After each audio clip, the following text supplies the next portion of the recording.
pourrait le nier, même si bien sûr, comme cet été, on a pu regretter des pluies excessives pour que les moissons se déroulent dans de bonnes conditions. Le réchauffement climatique est une réalité et il convient dès aujourd'hui de le limiter, mais aussi de s'y adapter.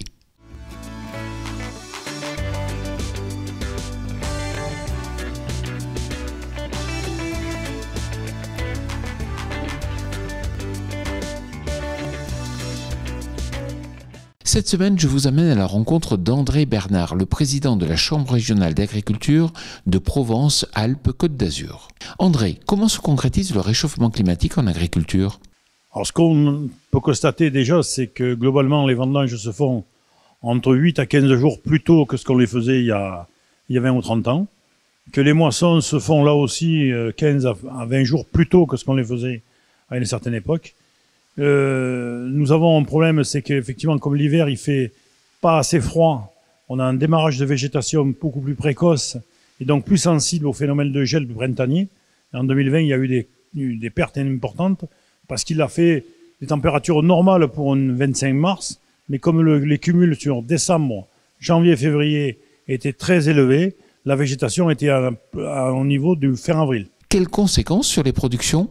Pour l'agriculture, ça nécessite, je dirais, des évolutions dans les variétés, dans les choix de culture, de conduite de culture, pour essayer de passer avant le pic de chaleur. Certaines cultures risquent d'être remises en cause ? Je l'espère pas, mais malheureusement, je crains qu'il y ait certaines cultures pour lesquelles ça va être difficile de s'adapter au climat. Si en plus ça se couple de certaines moyens de protection des cultures, et je fais allusion notamment à la cerise, où effectivement aujourd'hui on n'a plus les moyens de protéger les cerisiers correctement, plus donc le côté ravageur, plus le problème de gel, c'est clair que c'est une culture qui aujourd'hui, un certain nombre d'agriculteurs se posent des questions.